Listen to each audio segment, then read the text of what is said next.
పాత బంగారాన్ని ఎక్స్‌చేంజ్ చేసి, తరుగులు లేకుండా కొత్త బంగారాన్ని ఎలా కొనుక్కోవాలో నేను మీకు ఈ వీడియోలో చెప్తాను. అది కూడా తరుగు లేకుండా ఎలా తీసుకోవాలి అనేది.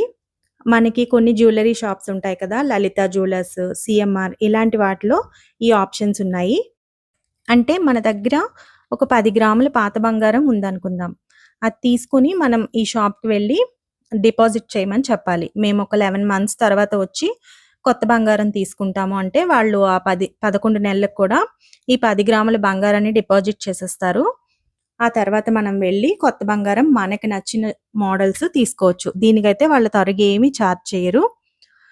జీఎస్టీ అనేది కామన్‌గా ఉంటుంది. జీఎస్టీ మనం ఎప్పుడు కొన్నా వేస్తారనమాట. అది గవర్నమెంట్‌ది కదా! ఇంకా మనకి వీళ్ళు మంచి మంచి స్కీమ్స్ కూడా పెడుతుంటారు. అవి స్టార్టింగ్ 2500 నుంచే ఉంటాయన్నమాట. సో, మనం మంత్లీ తక్కువ అమౌంటే వేయగలము అంటే స్టార్టింగ్ 2500 కూడా పే చేసుకుంటూ అలా 11 మంత్స్ పే చేయాలి. అప్పుడు మనకి ఓవరాల్‌గా ఒక 25,000 అలా అయిందనుకోండి. ఫైనల్‌గా 11 మంత్స్ పే చేసిన తర్వాత 12థ్ మంత్‌లో వెళ్ళి మనం ఒక ఐటెమ్‌ని పర్చేస్ చేసుకోవచ్చు. ఒకేసారి మనం అంత చెయ్యాలి అంటే మనకి కుదరదు కదా! సో, ఇలా చిన్న చిన్న అమౌంట్స్ మనం చిట్‌లాగా కట్టి ఫైనల్‌గా ఒక బిగ్ ఆర్నమెంట్ అనేది తీసుకోవచ్చు. అది మనం వేసే అమౌంట్‌ని బట్టి మనకు ఆర్నమెంట్ అనేది వస్తుంది. అండ్ దీనికి కూడా వీళ్ళు తరుగేమి చార్జ్ చెయ్యరు. దీనికి ఓన్లీ జీఎస్టీయే ఉంటుంది. సో, కొన్ని ఇప్పుడు లలితాలో అయితే కొన్నిసార్లు వాళ్ళు చెప్తారు. పూర్తిగా మేము తరుగు ఫ్రీ ఇస్తామని. ఇప్పుడు ఖజానా అయితే మేము 18% వరకే ఇస్తామంటారు. సీఎంఆర్‌లో గూడా ఫ్రీగా తరుగనేది ఫ్రీ ఉంటుందనమాట మొత్తం.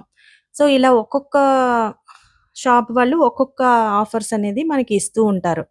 సో, అవన్నీ ముందుగానే చెక్ చేసుకొని మనము ఎక్కడ కంఫర్ట్ ఉందో అక్కడ మనం చిట్ వేసుకోవాలి. ఇలా మీరు కొద్ది కొద్దిగా అమౌంట్ ఎఫర్ట్ చేయగలిగినంత ఒక్కొక్కళ్ళు 10,000 చేయగలరు. ఒక్కొక్కళ్ళు 2,000 చేయగలరు.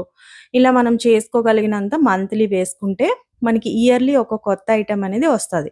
అండ్ ఇంకొకటేంటంటే ఇప్పుడు ఈ ఇయర్ మీరు ఒక 5,000 చొప్పున కట్టారనుకోండి. 11 మంత్స్‌కి ఎంతవుతుంది? 55 అవుతుంది. కానీ మీకొక 1,00,000లో ఐటెమ్ కావాలి.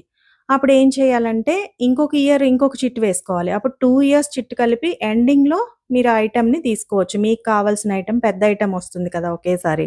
సో, ఒకేసారి మనం కొనాలి అంటే మనీ పెట్టి కొనాలనిపించదు. అందుకని ఇలా చిన్న చిన్నగా చిట్స్ వేసుకోవడం అనేది బెస్ట్ ఐడియా. ఒక్కోసారి మనము ఒక మంత్ పే చేయలేకపోవచ్చు. అలాంటప్పుడు ఏమైనా అవుతదా అంటే అప్పుడు ఏమీ అవ్వదు. ఆ నెక్స్ట్ మంత్ పే చేసుకోవచ్చు. మీరు 11 మంత్స్ చేయాల్సింది కాస్త అప్పుడు 12 మంత్స్‌కి అవుతుంది కదా! కంప్లీట్ అనేది. సో, దీనివల్ల ప్రాబ్లమ్ ఏముండదు. ఇక్కడ బౌన్స్ అయిపోయి అట్లా ఏముండదు. చెక్ బౌన్స్‌లు అలాంటివి ఏముండవు. మీకింకేమైనా డౌట్స్ ఉంటే నాకు కామెంట్ చేయండి. నేను తప్పకుండా ఆన్సర్ చేస్తాను. Thanks for watching.